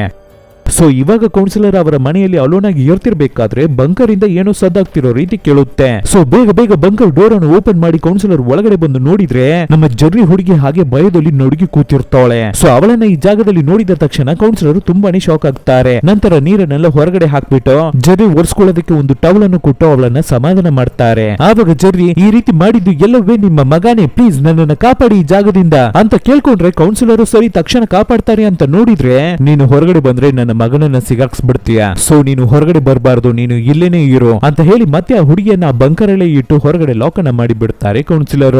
ನಾನು ಹೊರಗಡೆ ಏನನ್ನು ಹೇಳಲ್ಲ, ನನ್ನನ್ನ ಕಾಪಾಡಿ ಅಂತ ಹುಡುಗಿ ಎಷ್ಟು ಕಿರ್ಚ್ಕೋತಾವಳೆ. ಆದ್ರೆ ಇವರು ಅವರ ಕಿವಿಗೆ ಏನು ಬೀಳದೆ ಇರೋ ರೀತಿ ಅಲ್ಲಿಂದ ಹೊರಟೋಗ್ಬಿಡ್ತಾರೆ. ನೆಕ್ಸ್ಟ್ ದಿನ ಡಾಕ್ಟರ್ ಮತ್ತೆ ಕೈಯಲ್ಲಿ ಬುಕ್ ಅನ್ನು ಹಿಡಿದು ಈ ಕೌನ್ಸಿಲರ್ ಅನ್ನು ನೋಡೋಕೆ ಬರ್ತಾರೆ. ನನ್ನ ಕಿವಿಗೆ ಏನೋ ಒಂದು ಸದ್ದು ಕೇಳ್ತಾನೆ ಇದೆ, ಅದು ನನ್ನ ಹತ್ರ ಏನನ್ನು ಹೇಳೋದಕ್ಕೆ ಟ್ರೈ ಮಾಡ್ತಿದೆ ಅನ್ಸುತ್ತೆ ಅಂತ ಡಾಕ್ಟರ್ ಹೇಳಿದ್ರೆ ಅದಕ್ಕೆ ಕೌನ್ಸಿಲರ್ ಇದನ್ನ ದೊಡ್ಡದಾಗಿ ತಗೋತಾನೆ ಇಲ್ಲ. ನಿನ್ನ ಕಿವಿ ಮಿಷಿನ್ ಏನಾದ್ರೂ ಕೆಟ್ಟೋಗಿರ್ಬೇಕು, ಅದರಿಂದಾನೇ ಸದ್ದು ಬರ್ತಿರ್ಬೇಕು ಅಂತ ಹೇಳಿದ್ರೆ ಈ ಡಾಕ್ಟರ್ ಅವರು ಬಿಡ್ತಾನೆ ಇಲ್ಲ. ಇಲ್ಲ, ನನ್ನ ಕಿವಿಗೆ ಚೆನ್ನಾಗಿ ಕೇಳಿಸ್ತಾ ಇದೆ, ಅದು ಏನೋ ಒಂದು ವರ್ಡ್ ಅನ್ನ ಹೇಳ್ತಿದೆ, ಮೇ ಬಿ ನಾನೇನೆ ಆ ಊರಿನ ಪಾಸ್ಟರ್ ಆಗಿರ್ಬೇಕು, ದೇವರು ನನ್ನನ್ನೇ ದೂತನಾಗಿ ಸೆಲೆಕ್ಟ್ ಮಾಡಿದಾರೋ ಅಂತ ಹೇಳಿದ್ರೆ ಇದನ್ನೆಲ್ಲ ಕೇಳಿದ ಕೌನ್ಸಿಲರ್, ಏನು ಇವನಿಗೆ ಹುಚ್ಚಿಡಿದ್ ಬಿಟ್ಟಿದ್ಯಾ ಅಂತ ಅನ್ಕೊಂಡು ಡಾಕ್ಟರ್ ಅವರ ಮಾತನ್ನ ಕಿವಿಗೇನೆ ತಗೊಳ್ದೆ ಅಲ್ಲಿಂದ ಹೊರಟೋಗ್ಬಿಡ್ತಾರೆ. ಕಟ್ ಮಾಡಿದ್ರೆ ಈ ಕಡೆ ನಮ್ಮ ಫಿಟ್ಸ್ ಹುಡುಗಿನೂ ಜೋನು ತುಂಬಾನೇ ಕ್ಲೋಸ್ ಆಗ್ಬಿಟ್ಟಿರ್ತಾರೆ. ಯಾವಾಗ್ಲೂ ಇವರಿಬ್ಬರೇ ಒಟ್ಟಿಗೆ ಸುತ್ತಾಡ್ತಿರ್ತಾರೆ. ಹಾಗೆ ಹುಡುಗರು ನಡೆದ ಆ ಊರಿನ ಎಂಡಿಂಗ್ ಗೆ ಬರ್ಬೇಕಾದ್ರೆ ಆ ಕಡೆ ಆ ಕಣ್ಣಿಗೆ ಕಾಣದೇ ಇರುವ ಗೋಡೆ ಮೇಲೆ ತುಂಬಾನೇ ಬಟರ್ಫ್ಲೈಸ್ ಎಲ್ಲ ಕೂತಿರುತ್ತೆ. ಅದನ್ನ ನೋಡೋದಕ್ಕೇನೆ ಅಷ್ಟೊಂದು ಸೌಂದರ್ಯವಾಗಿರ್ತಿದೆ. ಅದ್ರಲ್ಲೂ ಆ ಬಟರ್ಫ್ಲೈಸ್ ಅನ್ನು ನೋಡ್ಬೇಕಾದ್ರೆ ನಾರ್ಮಲ್ ಆಗಿ ನಮ್ಮ ಎರ್ತ್ ಅಲ್ಲಿ ಹಾರುವ ಬಟರ್ಫ್ಲೈಸ್ ರೀತಿ ಇರ್ತಿಲ್ಲ, ಬೇರೆ ಎಲ್ಲಿಂದಾನೋ ಬಂದಿರೋ ರೀತಿ ಕಾಣುತ್ತೆ. ಸೊ ಈ ಮಿರರ್ ವಾಲ್ ಅಲ್ಲಿ ಏನೋ ಒಂದು ಮ್ಯಾಗ್ನೆಟಿಕ್ ಫೋರ್ಸ್ ಇರಬೇಕು, ಅದೇನೇ ಈ ಬಟರ್ಫ್ಲೈಸ್ ಗಳನ್ನ ಅಟ್ರಾಕ್ಟ್ ಮಾಡಿ ಎಳ್ಕೊಂಡ್ಬಿಟ್ಟಿದೆ ಅಂತ ಅನ್ಕೋತಾರೆ ಹುಡುಗರು. ಆವಾಗ ಗೋಡೆಗೆ ಆ ಕಡೆ ತುಂಬಾನೇ ಬಸ್ಸಸ್ ಎಲ್ಲ ಬಂದು ನಿಲ್ಲುತ್ತೆ. ಅದರಿಂದ ತುಂಬಾ ಜನರು ಕೆಳಗಡೆ ಇಳಿದು ಬರ್ತಾರೆ. ಅವರೆಲ್ಲ ಯಾರು ಅಂದ್ರೆ ಇವಾಗ ಈ ಊರಿನ ಒಳಗಡೆ ಆ ಮಿರರ್ ವಾಲ್ ಒಳಗಡೆ ಸಿಗಾಕೊಂಡಿದ್ದಾರೆ ಅಲ್ವಾ, ಅವ್ರಗಳ ರಿಲೇಟಿವ್ಸ್. ಗೌರ್ಮೆಂಟಿನ ಆರ್ಡರ್ ಪ್ರಕಾರವೇ ಇವ್ರುಗಳೆಲ್ಲ ಇವಾಗ ಇಲ್ಲಿಗೆ ಬಂದಿದ್ದಾರೆ. ಎಲ್ಲರೂ ಅವ್ರಗಳ ರಿಲೇಟಿವ್ಸ್ ಅನ್ನ ಮಿರರ್ ವಾಲ್ ಅನ್ನ ದಾಟಿ ಹಾಗೆ ನೋಡ್ತಿರ್ತಾರೆ. ತುಂಬಾನೇ ಫೀಲ್ ಮಾಡ್ತಾರೆ, ಎಮೋಷನಲ್ ಆಗ್ತಾರೆ. ಬೇಗನೆ ನಿಮ್ಮನ್ನ ಕಾಪಾಡಿ ಬಿಡ್ತಾರೆ ಗೌರ್ಮೆಂಟ್, ಬೇಜಾರಾಗ್ಬೇಡಿ ಅಂತ ಸನ್ನೆ ಮಾಡಿನೇ ಮಾತಾಡ್ಕೋತಾರೆ. ಹೀಗಿರ್ಬೇಕಾದ್ರೆ ನಮ್ಮ ಹೀರೋಯಿನ್ ಅವಳ ಸಿಸ್ಟರ್ ಒಬ್ಬರು ಒಂದು ಲೆಟರ್ ಜೊತೆಗೆ ಅಲ್ಲಿಗೆ ಬಂದಿರ್ತಾರೆ. ಅದನ್ನ ಹೀರೋಯಿನ್ಗೂ ತೋರಿಸ್ತಾರೆ. ಆ ಲೆಟರ್ ಯಾರ್ದು ಅಂದ್ರೆ ನಮ್ಮ ಹೀರೋಯಿನ್ ಅವಳ ಹಸ್ಬೆಂಡ್ ಅವರದ್ದು. ಅದು ಏನು ಅಂದ್ರೆ ಈ ರೀತಿ ಲೆಟರ್ ಅನ್ನ ಬರ್ದಿಟ್ಬಿಟ್ಟು ಸಾಲವನ್ನು ತೀರ್ಸೋಕೆ ಆಗದೆ ಊರನ್ನ ಬಿಟ್ಟು ಓಡಿ ಹೋಗೋದೇ ನಮ್ಮ ಹೀರೋಯಿನ್ ಅವಳ ಹಸ್ಬೆಂಡ್ ಅವನ ಪ್ಲಾನ್ ಆಗಿದ್ದಿರುತ್ತೆ. ಸೊ ಇವಾಗ ಹೀರೋಯಿನ್ಗೆ ಆ ಲೆಟರ್ ಅನ್ನು ಓದಿ ನೋಡಿದ ಮೇಲೆ ಅರ್ಥ ಆಗಿದ ತಕ್ಷಣ ತುಂಬಾನೇ ಬೇಜಾರಾಗುತ್ತೆ. ಹಾಗೆ ಅಳ್ತಿರ್ತಾವಳೆ, ಛೇ ನನ್ನ ಗಂಡನ ಮೇಲೆ ಎಷ್ಟು ಪ್ರೀತಿಯನ್ನ ಮಡಗಿದ್ದೆ, ನನಗೆ ಈ ರೀತಿ ಮೋಸವನ್ನ ಮಾಡೋದಕ್ಕೆ ಅವನು ರೆಡಿ ಆಗ್ಬಿಟ್ಟಿದ್ದಲ್ಲ, ನನ್ನ ಹತ್ರ ಏನನ್ನು ಹೇಳಿಲ್ವಲ್ಲ ಅಂತ ಅಳ್ತಿರ್ತಾವಳೆ. ಆವಾಗ ತುಂಬಾನೇ ನ್ಯೂಸ್ ಚಾನೆಲ್ಸ್ ಬಂದು ಎಲ್ಲವನ್ನು ಕವರ್ ಮಾಡ್ತಿರ್ತಾರೆ. ಅದೇ ಸಮಯಕ್ಕೆ ಡಾಕ್ಟರ್ ಅವರು ಆ ಜಾಗಕ್ಕೆ ಬಂದು ಮತ್ತೆ ಅದೇ ವಿಷಯದ ಬಗ್ಗೆ ಮಾತಾಡ್ತಾರೆ. ಅಂದ್ರೆ ಫಸ್ಟ್ ನಿಮ್ಮ ತಪ್ಪನ್ನ ನೀವು ರಿಯಲೈಸ್ ಮಾಡ್ಕೊಂಡು ಅದನ್ನ ದೇವರ ಹತ್ರ ಕ್ಷಮೆಯನ್ನ ಕೇಳಿ, ಇಲ್ಲ ಅಂದ್ರೆ ನಾವು ಸಾಯೋದೆ ಅಂತ ಹೇಳ್ಬಿಟ್ಟು ಇವರು ತುಂಬಾ ತಪ್ಪುಗಳನ್ನ ಮಾಡಿರ್ತಾರೆ ಅಲ್ವಾ, ಅವು ಎಲ್ಲವನ್ನು ಹೇಳೋದಕ್ಕೆ ಶುರು ಹಚ್ಕೋತಾರೆ. ಅಷ್ಟೇ ಇದನ್ನು ನೋಡಿ ಕೌನ್ಸಿಲರ್ ಗಾಬರಿಯಾಗಿ ಡಾಕ್ಟರ್ ನ ಕರ್ಕೊಂಡು ಸಪರೇಟ್ ಆಗಿ ಬಂದು, ಏನು ನೀನು ಮಾಡ್ತಾ ಇದೀಯಾ, ಇವು ಎಲ್ಲವನ್ನು ನೀನು ಹೊರಗಡೆ ಹೇಳ್ಬಿಟ್ರೆ ನಾನು ಸಿಗೋಕೋತೀನಿ ಅಂತ ಹೇಳಿದ್ರೆ ಡಾಕ್ಟರ್ ಅವರು ಇದನ್ನ ಕೇಳೋ ರೀತಿನೇ ಇಲ್ಲ. ನೀನು ಆದಷ್ಟು ನಿನ್ನ ತಪ್ಪನ್ನು ಒಪ್ಕೋ, ನಾವು ಈ ಜನರಿಗೆ ತುಂಬಾನೇ ದೊಡ್ಡ ಮೋಸವನ್ನ ಮಾಡಿದೀವಿ, ನಿನ್ನ ತಪ್ಪನ್ನು ನೀನೇ ಒಪ್ಕೊಳ್ಳಿಲ್ಲ ಅಂದ್ರೆ ಅಷ್ಟೇ ನಾನೇ ಎಲ್ಲರ ಹತ್ರನು ಹೇಳ್ಬಿಡ್ತೀನಿ ಅಂತ ಡಾಕ್ಟರ್ ಹೇಳ್ಬೇಕಾದ್ರೆ ಇದನ್ನ ಕೇಳಿ ಹಾಗೆ ಕೌನ್ಸಿಲರ್ ನಡ್ಗೋಗ್ಬಿಡ್ತಾರೆ. ಇಷ್ಟು ವರ್ಷ ಕಾಲ ನಾನು ಕಾಪಾಡಿದ ಮರ್ಯಾದೆ ಎಲ್ಲವೇ ನಿನ್ನಿಂದ ಹಾಳೋಗ್ಬಿಡುತ್ತೋ ಅಂತ ಹೆದರ್ಕುತ್ತಿರ್ತಾರೆ ಕೌನ್ಸಿಲರ್. ಅದೇ ಸಮಯದಲ್ಲಿ ಇಲ್ಲಿ ನಡೆಯೋದು ಎಲ್ಲವನ್ನು ಕೂತು ವಾಚ್ ಮಾಡ್ತಿರ್ತಾನೆ ನಮ್ಮ ಹೀರೋ. ಆವಾಗ ಗೋಡೆಗೆ ಆ ಕಡೆ ಇರುವ ಮಿಲಿಟರಿ ಅವರೆಲ್ಲ ಅವ್ರುಗಳು ಕರ್ಕೊಂಡ್ ಬಂದಿರುವ ರಿಲೇಟಿವ್ಸ್ ಅನ್ನೆಲ್ಲ ಮತ್ತೆ ಬೇಗ ಬೇಗ ಹೊರಡಿ ಅಂತ ಹೇಳಿ ಬಸ್ಸಿಗೆ ಹತ್ತಿಸ್ತಿರ್ತಾರೆ. ಇದನ್ನು ನೋಡಿದ ಹೀರೋಗೆ ಏನು ತಪ್ಪಾಗಿರ್ತಿದ್ಯಲ್ಲ ಅಂತ ಫೀಲ್ ಆಗುತ್ತೆ. ಸೊ ಅಲ್ಲಿ ಹೊರಗಡೆ ಇರುವ ಒಬ್ಬ ಮಿಲಿಟರಿ ಆಫೀಸರ್ ಹತ್ರ ಇವನ ಐಡಿಯಾನ ತೋರಿಸಿ ಹೊರಗಡೆ ಏನು ನಡೀತಿದೆ ಅಂತ ಕೇಳಿದ್ರೆ ನಮಗೆ ಬಂದಿರುವ ಆರ್ಡರ್ ಪ್ರಕಾರ ತಕ್ಷಣ ಈ ಜಾಗವನ್ನು ನಾವು ಕ್ಲಿಯರ್ ಮಾಡಬೇಕು, ಮತ್ತೆ ನಾವು ಇಲ್ಲಿಗೆ ಯಾವಾಗ್ಲೂ ಬರಬಾರ್ದು ಅಂತ ಆರ್ಡರ್ ಬಂದಿದೆ ಅಷ್ಟೇ ಅಂತ ಹೇಳ್ಬೇಕಾದ್ರೆ ಹೀರೋಗೆ ಇದನ್ನ ಕೇಳಿದ ತಕ್ಷಣ ತುಂಬಾನೇ ಶಾಕ್ ಆಗುತ್ತೆ. ಏನಕ್ಕಾಗಿ ಗೌರ್ಮೆಂಟ್ ಈ ರೀತಿ ತಕ್ಷಣ ಒಂದು ಡಿಸಿಷನ್ ಅನ್ನ ತಗೊಂಡಿರ್ಬೇಕು, ಏನಾಗಿರ್ಬಹುದು ಅದು ಅಂತ ಹೀರೋ ತುಂಬಾನೇ ಯೋಚನೆ ಮಾಡಿ ನೋಡ್ಬೇಕಾದ್ರೆ ಹೀರೋಗೆ ಒಂದು ವಿಷಯ ಸ್ಟ್ರೈಕ್ ಆಗುತ್ತೆ. ಅದು ಏನು ಅಂದ್ರೆ ಡಾಕ್ಟರ್ ಅವರ ಕಿವಿಗೆ ಮಾತ್ರ ಏನೋ ಒಂದು ವರ್ಡ್ ಕೇಳ್ತಾನೆ ಇದೆ ಅಂತ ಹೇಳಿರ್ತಾರೆ ಅಲ್ವಾ, ಆ ವರ್ಡಿನ ಬಗ್ಗೆ ಎಲ್ಲರ ಹತ್ರನೂ ಕೂಡ ಇವಾಗ ರಿವೀಲ್ ಮಾಡಿರ್ತಾರೆ. ಅದು ಇವಾಗ ಹೀರೋಗೆ ಕನೆಕ್ಟ್ ಆಗುತ್ತೆ. ಅದು ಏನು ಅಂದ್ರೆ ಗೌರ್ಮೆಂಟಿನ ದೊಡ್ಡ ಬಾಂಬ್. ಅವ್ರುಗಳು ನ್ಯೂಕ್ಲಿಯರ್ ಬಾಂಬ್ ಅನ್ನು ಯೂಸ್ ಮಾಡಿ ಮಿರರ್ ವಾಲ್ ಅನ್ನು ಹೊಡೆದಾಕೋದಕ್ಕಾಗಿ ಪ್ಲಾನ್ ಅನ್ನು ಮಾಡ್ಕೊಬಿಟ್ಟಿದ್ದಾರೆ. ಸೊ ಇದು ಹೊರಗಡೆ ಇರುವ ಊರಿನ ಜನರನ್ನು ಅಫೆಕ್ಟ್ ಮಾಡುತ್ತೆ ಅಂತ ಅವ್ರುಗಳಿಗೆ ಭಯವಾಗ್ಬಿಟ್ಟಿರುತ್ತೆ. ಆದ್ರಿಂದಾನೇ ಬೇಗ ಬೇಗ ಗೋಡೆಗೆ ಆ ಕಡೆ ಇರುವ ಊರಿನ ಜನರನ್ನೆಲ್ಲ ಖಾಲಿ ಮಾಡ್ತಿದ್ದಾರೆ ಅಂತ ಹೀರೋ ಯೋಚನೆ ಮಾಡ್ತಿರ್ತಾನೆ. ಯಾಕೆಂದ್ರೆ ನಮ್ಮ ಹೀರೋನಿ ಇದಕ್ಕೂ ಮುಂಚೆ ಮಿಲಿಟರಿಯಲ್ಲಿ ತಾನೇ ಕೆಲಸ ಮಾಡಿರ್ತಾನೆ. ಆದ್ರಿಂದಾನೇ ನಮ್ಮ ಹೀರೋ ಕೈಯಲ್ಲಿ ಆ ವರ್ಡ್ ಅನ್ನು ಈಸಿಯಾಗಿ ಗೆಸ್ ಮಾಡೋಕೆ ಆಯ್ತು. ಸೊ ಈ ವಿಷಯವನ್ನ ಹೀರೋ ತಕ್ಷಣ ಎಲ್ಲರಿಗೂ ಹೇಳ್ತಾನೆ. ಕೇಳಿಸ್ಕೊಳ್ಳೋರು ಎಲ್ಲರಿಗೂ ತುಂಬಾನೇ ಶಾಕ್ ಆಗುತ್ತೆ. ಅಕಸ್ಮಾತ್ ಆ ಬಾಂಬ್ ಏನಾದ್ರೂ ನಮ್ಮ ಊರಿನ ಒಳಗಡೆ ಬಿದ್ದೋಗ್ಬಿಟ್ರೆ ಈ ಊರೇನೆ ನಾಶ ಆಗ್ಬಿಡುತ್ತೆ. ಅದಕ್ಕಾಗಿನೇ ಲಾಸ್ಟ್ ಆಗಿ ನಮ್ಮನ್ನ ಒಂದು ಸಲ ನೋಡ್ಕೊಳ್ಳಿ ಅಂತ ನಮ್ಮ ರಿಲೇಟಿವ್ಸ್ ಅನ್ನೆಲ್ಲ ಕರ್ಕೊಂಡ್ ಬಂದು ನಮ್ಮನ್ನ ತೋರಿಸಿದ್ದಾರೆ ಅಂತ ಊರಿನ ಜನರು ಎಲ್ಲರೂ ಅನ್ಕೋತಾರೆ. ನಂತರ ಊರಿನ ಜನರು ಎಲ್ಲರನ್ನು ಅಲರ್ಟ್ ಮಾಡ್ತಾರೆ. ತಕ್ಷಣ ಎಲ್ಲರೂ ಸೇಫ್ ಆಗಿರುವ ಜಾಗಕ್ಕೆ ಹೋಗಿ ಹೌಸ್ಕೊಳ್ಳಿ ಅಂತೆಲ್ಲ ಹೇಳ್ಬೇಕಾದ್ರೆ ಇದರಿಂದಾನೇ ಆ ಊರಿನ ಜನರು ಇನ್ನವೇ ತುಂಬಾನೇ ಹೆದರ್ಕೊತಿರ್ತಾರೆ. ನಾವು ಓಡಿ ಹೋಗಿ ಹೌಸ್ಕೊಳ್ಳೋದಕ್ಕೆ ಯಾವುದೇ ಜಾಗವೂ ಇಲ್ಲ, ನಾವು ಇಲ್ಲೇನೆ ಸಾಯ್ತೀವಿ ಅಂತ ಕೆಲವರು ಅನ್ಕೋತಾರೆ. ಆದ್ರೆ ಈ ಕಡೆ ಕೌನ್ಸಿಲರ್ ಅವರನ್ನ ನೋಡಿದ್ರೆ ಅವರ ಬಂಕರ್ಗೆ ಹೋಗಿ ಆ ಜರಿ ಹುಡುಗಿ ಹತ್ರ ಹೇಗೂ ಎಲ್ಲರೂ ಸತ್ತೋಗ್ತಾರೆ, ನೀನು ಮಾತ್ರ ಈ ಜಾಗದಲ್ಲಿ ಇದ್ದು ಏನನ್ನ ಮಾಡ್ತೀಯ, ನೀನು ಹೊರಗಡೆ ಹೋಗು ಅಂತ ಹೇಳಿ ನಮ್ಮ ಜರಿ ಹುಡುಗಿಯನ್ನ ರಿಲೀಸ್ ಮಾಡಿ ಬಿಡ್ತಾನೆ. ಅವಳಿಗೆ ಹೊರಗಡೆ ಏನು ನಡೀತಾ ಇದೆ ಅಂತ ಏನುವೇ ಗೊತ್ತಿಲ್ಲ.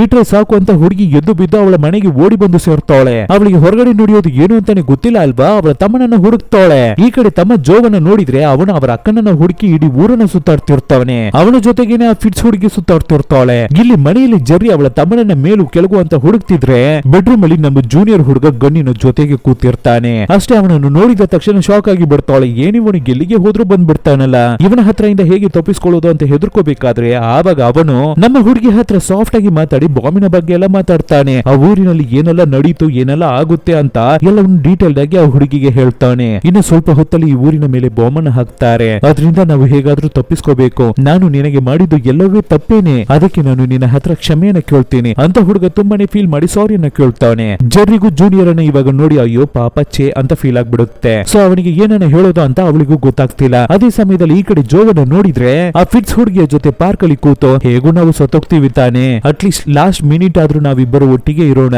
ಅಂತ ಹೇಳಿ ಇಬ್ಬರು ಕಿಸ್ ಮಾಡ್ಕೋತಿರ್ತಾರೆ. ಆವಾಗ ಕರೆಕ್ಟ್ ಆಗಿ ನ್ಯೂಕ್ಲಿಯರ್ ಬಾಂಬ್ ಬಂದು ಆ ಮಿರರ್ ವಾಲ್ ಮೇಲೆ ಬೀಳುತ್ತೆ. ಬೂಮ್ ಅಂತ ಬ್ಲಾಸ್ಟ್ ಆಗುತ್ತೆ. ಇವ್ರುಗಳು ಅದನ್ನು ನೋಡ್ತಿರ್ತಾರೆ. ಆದ್ರೆ ಆ ಗೋಡೆಗೆ ಏನೂ ಆಗ್ತಿಲ್ಲ, ಚಿಕ್ಕ ಕ್ರ್ಯಾಕ್ ಕೂಡ ಬಿದ್ದಿಲ್ಲ, ಅಷ್ಟು ಸ್ಟ್ರಾಂಗ್ ಆಗಿರ್ತಿದೆ ಆ ವಾಲ್. ಸೊ ಇದನ್ನ ನೋಡಿದ ಊರಿನ ಜನರು ತುಂಬಾನೇ ಖುಷಿ ಆಗ್ತಾರೆ. ನಾವು ಸಾಯೋಲ್ಲ, ನಾವು ಜೀವ ತಪ್ಪಿಸ್ಕೊಬಿಟ್ಟಿದೀವಿ ಅಂತ ಎಲ್ಲರೂ ತುಂಬಾನೇ ಸಂತೋಷವಾಗ್ತಾರೆ. ಆವಾಗ ಕೌನ್ಸಿಲರ್ ಸರಿ ಓಕೆ ಆ ಗೋಡೆಗೆ ಆ ಕಡೆ ಏನಾಗಿರ್ಬಹುದು ಅಂತ ನೋಡೋದಕ್ಕೆ ಬರ್ತಾರೆ. ನೋಡಿದ್ರೆ ಆ ಕಡೆ ಪೂರ್ತಿ ವಾಶ್ ಔಟ್ ಆಗ್ಬಿಟ್ಟಿರುತ್ತೆ. ಆವಾಗ ಡಾಕ್ಟರ್ ನಮ್ಮ ಕೌನ್ಸಿಲರ್ ಹತ್ರ ನಗಾಡ್ಕೊಂಡ್ ಬಂದು ಏನು ಇವಾಗ್ಲಾದ್ರೂ ದೇವ್ರು ಇದ್ದಾರೆ ಅಂತ ನೀನು ನಂಬ್ತೀಯಾ, ನಿನಗಾಗಿನೇ ದೇವರು ವೇಟ್ ಮಾಡ್ತಿದ್ದಾರೆ, ಜನರ ಮುಂದೆ ಬಂದು ನಿಂತು ನೀನು ಮಾಡಿದ ತಪ್ಪನ್ನ ಒಪ್ಕೋ, ಆವಾಗ ದೇವರು ನಿನ್ನನ್ನು ಅಕ್ಸೆಪ್ಟ್ ಮಾಡ್ಕೋತಾರೆ, ನಿನಗೆ ರಕ್ಷಣೆಯನ್ನ ಕೊಡ್ತಾರೆ ಅಂತ ಹೇಳ್ಬೇಕಾದ್ರೆ ಕೌನ್ಸಿಲರ್ಗೆ ಸಿಕ್ಕಾಪಟ್ಟೆ ಕೋಪ ಬರುತ್ತೆ. ಸುತ್ತಮುತ್ತ ನೋಡಿದ್ರೆ ಯಾರನ್ನು ಕಾಣ್ತಿಲ್ಲ. ಹಾಗೆ ಆ ಡಾಕ್ಟರ್ ಅವನ ಕುತ್ತಿಗೆಯನ್ನು ಹಿಡಿದು ಆ ಮಿರರ್ ವಾಲ್ ಮೇಲೆ ಟೈಟ್ ಆಗಿ ಹಿಡ್ಕೋತಾರೆ. ಆದ್ರೆ ಡಾಕ್ಟರ್ ಅವರಿಗೆ ಇದೇನು ದೊಡ್ಡದಾಗಿ ಸೀರಿಯಸ್ ಅನಿಸ್ತಿಲ್ಲ, ನಾರ್ಮಲ್ ಆಗಿ ಇರ್ತಿದ್ದಾರೆ. ಆದ್ರೆ ಸ್ವಲ್ಪ ಹೊತ್ತಲ್ಲಿ ಅವರ ಕಿವಿಗೆ ಮಿಷನ್ ಅನ್ನ ಹಾಕೊಂಡಿರ್ತಾರೆ ಅಲ್ವಾ, ಅದು ಬ್ಲಾಸ್ಟ್ ಆಗಿ ಸ್ಪಾಟ್ ಔಟ್ ಅಲ್ಲಿ ಸಾಯ್ತಾರೆ ಡಾಕ್ಟರ್.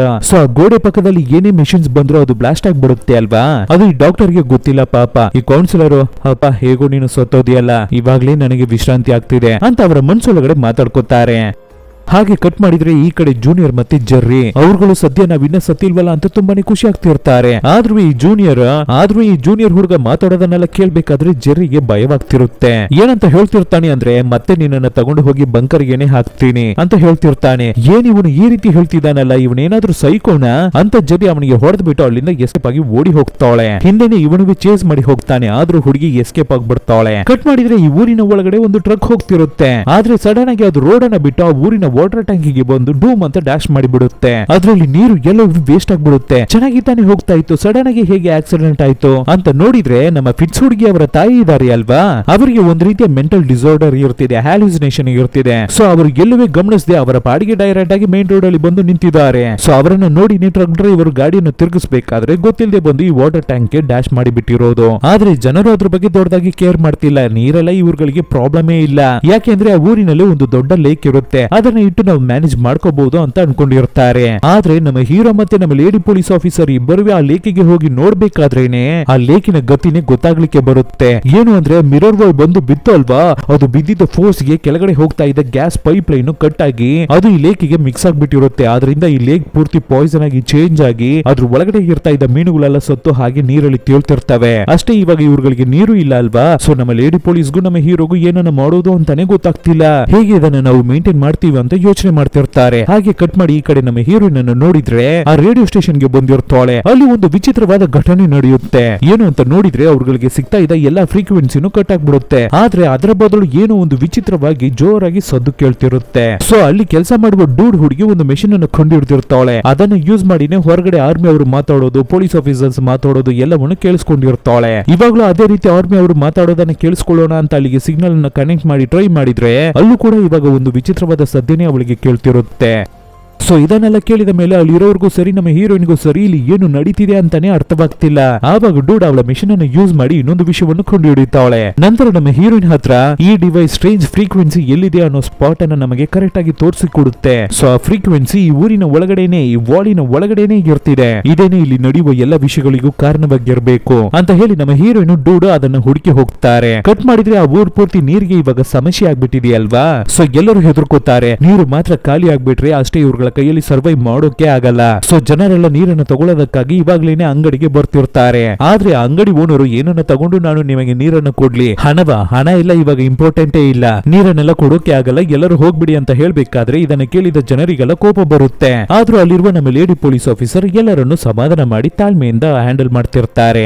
ಏನು ಪ್ರಾಬ್ಲಮ್ ಇಲ್ಲ, ನಾನು ಅಂಗಡಿಯವರ ಹತ್ರ ಮಾತಾಡ್ತೀನಿ ಅಂತ ಹೇಳಿ ಅಂಗಡಿಯನ್ನು ಓಪನ್ ಮಾಡ್ತಾರೆ. ಇವಾಗ ಊರಿನ ಒಳಗಡೆ ನೀರಿಲ್ಲ, ಹಣಕ್ಕೂ ವ್ಯಾಲ್ಯೂ ಇಲ್ಲ, ಪವರ್ ಕಟ್ ಬೇರೆ ಆಲ್ರೆಡಿ ಆಗೋಗ್ಬಿಟ್ಟಿದೆ. ಸೊ ಇವಾಗ ಆಲ್ರೆಡಿ ಊರಿನ ಜನರು ಎಲ್ಲರೂ ಡಿಪ್ರೆಷನ್ ಅಲ್ಲಿ ಇರ್ತಿದ್ದಾರೆ. ಹೀಗೇನೆ ಕಂಟಿನ್ಯೂ ಆಯ್ತು ಅಂದ್ರೆ ಈ ಊರಿನ ಒಳಗಡೆ ಏನು ಬೇಕಾದ್ರೂ ನಡಿಬಹುದು ಅಂತ ಈ ಪೊಲೀಸ್ ಆಫೀಸರ್ಗೆ ಚೆನ್ನಾಗಿ ಗೊತ್ತಿದೆ. ಆವಾಗ ಕರೆಕ್ಟ್ ಆಗಿ ಆ ಜಾಗಕ್ಕೆ ಜೂನಿಯರ್ ಹುಡುಗ ಬರ್ತಾನೆ. ಇವಾಗ ತಾನೇ ಇವನನ್ನ ನಮ್ಮ ಲೇಡಿ ಪೊಲೀಸ್ ಕೆಲಸಕ್ಕೆ ತಗೊಂಡಿರ್ತಾರೆ. ಆದ್ರೆ ಅವನು ಏನನ್ನ ಮಾಡ್ತಿದ್ದಾನೆ, ಅವನ ಲವರ್ ಹುಡುಗಿಯನ್ನು ಹುಡುಕಿ ಸುತ್ತಾಡ್ತಿದ್ದಾನೆ. ಸೊ ಇವಾಗ ನಮ್ಮ ಲೇಡಿ ಪೊಲೀಸ್ ಅನ್ನು ನೋಡಿದ ತಕ್ಷಣ ಅವರು ಹೇಳೋ ಮಾತನ್ನ ಕೇಳೋದಕ್ಕೆ ಶುರು ಮಾಡ್ತಾನೆ. ಅಂಗಡಿ ಒಳಗಡೆ ಹೋಗು, ಜನರ ಮಧ್ಯದಲ್ಲಿ ಗಲಾಟೆ ಆಗದೆ ಇರೋ ರೀತಿ ನೋಡ್ಕೊಂಡು ನೀನು ಅಲ್ಲೇನೆ ಇರ್ಬೇಕು ಅಂತ ಡ್ಯೂಟಿಯನ್ನು ಕೊಟ್ಟಿರ್ತಾರೆ. ಅದೇ ರೀತಿನೇ ಹುಡುಗನು ಅವನ ಕೆಲಸವನ್ನ ಕರೆಕ್ಟ್ ಆಗಿ ಮಾಡ್ತಾನೆ. ಹೀಗೇನೆ ಇಬ್ಬರುವೆ ಆ ಜಾಗದಲ್ಲಿ ಜಗಳ ಏನು ಆಗದೆ ಇರೋ ರೀತಿ ನೋಡ್ಕೋತಾರೆ. ನಂತರ ಇಲ್ಲಿ ಹಾಸ್ಪಿಟಲ್ ಅಲ್ಲಿ ನೋಡಿದ್ರೆ ನಮ್ಮ ಫಿಟ್ಸ್ ಹುಡುಗಿ ಅವರ ತಾಯಿ ತುಂಬಾನೇ ಸಿವಿಯರ್ ಕಂಡೀಷನ್ ಅಲ್ಲಿ ಇರ್ತಾರೆ. ಸೊ ಅವರನ್ನ ಚೆಕ್ ಮಾಡಿ ನೋಡಿದ ಡಾಕ್ಟರ್ಸ್ ಇವರನ್ನ ನಾವು ಕಾಪಾಡಬೇಕು ಅಂದ್ರೆ ಇನ್ಸುಲಿನ್ ಅನ್ನ ಹಾಕ್ಲೇಬೇಕು, ಇಲ್ಲಾಂದ್ರೆ ಇವರನ್ನ ಕಾಪಾಡೋದು ತುಂಬಾನೇ ಕಷ್ಟ ಅಂತ ಹೇಳ್ಬಿಡ್ತಾರೆ. ಸೊ ಏನನ್ನ ಮಾಡೋದು ಅಂತಾನೆ ಇವ್ರುಗಳಿಗೆ ಗೊತ್ತಾಗ್ತಿಲ್ಲ. ಆವಾಗ ನಮ್ಮ ಫಿಟ್ಸ್ ಹುಡುಗಿ ಏನಂತ ಅನ್ಕೋತಾಳಂದ್ರೆ